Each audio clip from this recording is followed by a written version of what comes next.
So, Byron, today is the big day. You're launching a brand new beer. What have you got on tap? So we've done a collaboration with Miner's Gold and Ocho beer. This is a traditional German-style Hefeweizen, cloudy, unfiltered, sort of a lost style in the modern craft beer world, but one that, for me, has really got me into craft beer and off lager as a teenager. So. Yeah. I think, so before you go on, it'd be really useful for me and I reckon the people at home, because whenever I think of German beers, I think of the gross cheap stuff on sale at like your big bottle shops. Yes. But it's a lot more than that. So can you tell us a little bit about the Hefe itself? Yeah, so the Hefe is sort of probably a polarizing style, one that sort of like tastes a lot different to most other sort of traditional lagers that you might be sort of more familiar with. Like you said, some of the cheaper lagers, some of the more biscuity, bready lagers and things like that, the mass-produced stuff. Yeah, I mean, it's a pretty common style in Germany, made of at least 50% wheat. That's kind of the idea of it. A lot of yeast-driven characters as well. Hops are just there as a noble little bittering addition.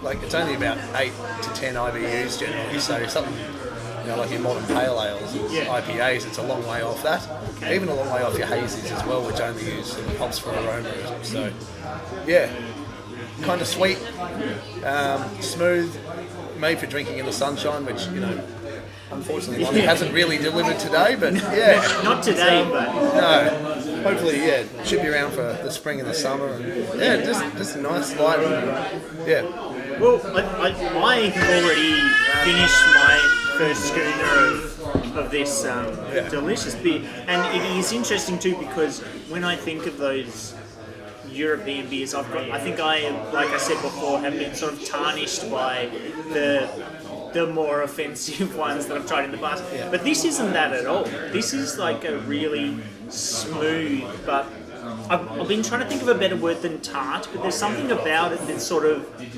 like it catches and makes me want to go back for more. Yeah, it might be something to do. Like you get some sometimes you get some fruity esters coming through, like a lot of yeast-driven stuff, rather than that sort of like big punchy hop characters.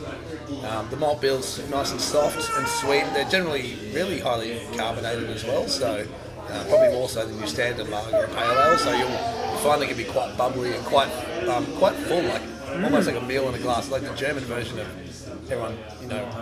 We say Guinness is a meal in a glass. Yeah. And the wheat beer is no different for the Germans. So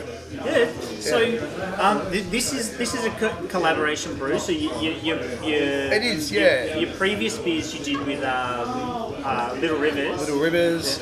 We've also done some collaborations with Shambles and Iron House before as well. Okay. So just something that look to do with some other breweries and get out and check out their space and also just work together and help promote each other. So. Yeah, cool. How did it come about? Sort of just through chatting with Stu, the brewer, and the guys at Sonic Syrup Distribution, who we sort of purchase all the beers from, for Miner's Gold and Ocho. Yeah. And just came out that I was just chatting to them about I just wanted to get a wheat beer. Wheat beer on tap. Yeah. Something that no one does anymore, and Stu's sort of was pretty keen to do something down that line as well. And thought, well, why not collaborate? Awesome. Let's do something. There's no one else is making them, so let's do it. That's quite driven from you. It's like I want this beer that I can sell in my bar. So you know what? I'm going to get someone to make it for me. Basically, yeah. I mean, all going well. Might be something we can continue to do together in the future. Kind of like some of the other beers are. So with the draft and the bloodlust. It is my dream to one day have my beer made. So I feel like a beer baby's beer. A beer baby's beer would be amazing. And so it's out. What do you think of it? What's your take? Oh, my take's great. It just reminds me of the first time I tried something other than lager. Yeah. So I think the first ones I ever tried were probably Stefana, one of the world's oldest breweries. So great example, and Franziskaner as well.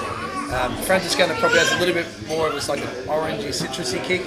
Whereas this one is definitely that more traditional banana and clove, sweet malt, which is very reminiscent of the first one that I did. So, the first one I tried was just like, whoa, what is this? I think it was at the Younger Jackson in Melbourne, where I tried the first wheat beer. So it just blew my mind because it was so different than anything else I've ever tried. So yeah, well, I think because it's like gonna be on your tabs, hopefully there'll be a few more people going in and having it for the first time and having such a good starting point. Absolutely. Because I feel like it's very easy. Like I've already said multiple times while we're chatting, if you get a bad one as your first one, that's what sticks in your mind. That's right, and that'll be harder to go back and try it. So, it's hopefully, we just get people trying something new. It's a style that's been around for hundreds of years. But, someone like yourself, it might be your first one or someone else's first example. Hopefully they can fall in love with it as well. Like, I remember when, I first got into craft beer, that just about every brewery had a wheat beer on their lineup. Everyone had a pale ale, a lager, a dark beer of sorts, whether it was a dark lager, a stout, or a porter, or a dark ale, and they had a wheat beer. And over the last 5 years, that sort of just disappeared. Like pale ales and fruity IPAs have just taken over the taps. And, unfortunately, we've just lost a great style of beer in the process. So. The hazy's come along and knocked everything else out. Well, as you can see here, this is quite hazy. And I kind of laugh. It's like the OG hazy in a way, just without all the hops. So. And it's surprising too because it doesn't have all the hops, but it's still real fruity. It is. That's just that yeast driven characters. And it's sort of all my love, like where my love of saisons and farmhouse ales comes from, which is something that sort of, I like to brew and like to, drink myself. And just not enough of them anymore. So the Bloodlust started out as a saison, its initial life form. So it's just that's where my drinking and brewing passion sort of lies. And, Well, that's it. You're just going to have to go down and shake down some more brewers and get them to start making the beers that you want to see. I think we're going to have to, Well, Byron, I think you've done an amazing job with this beer. It's been so awesome talking to you. Is this going to be on tap for a little while now? It's going to be a regular feature? So there'll be a limited number of kegs. So they'll be split between here and Miners Gold and Beaconsfield. So if you do want to get up to their venue, highly recommend it. Get up there, have a great meal. We've actually got a bus going there tomorrow that a few people can jump on. But there'll be 5 kegs here, 5 kegs up at the brewery. And if people are enjoying it, we'll see if we can fit another brew in for the summertime. I'd say. Well, when this one sells out in a week, mate, I reckon you'll be knocking on Stu's door to get a few more. I reckon it will.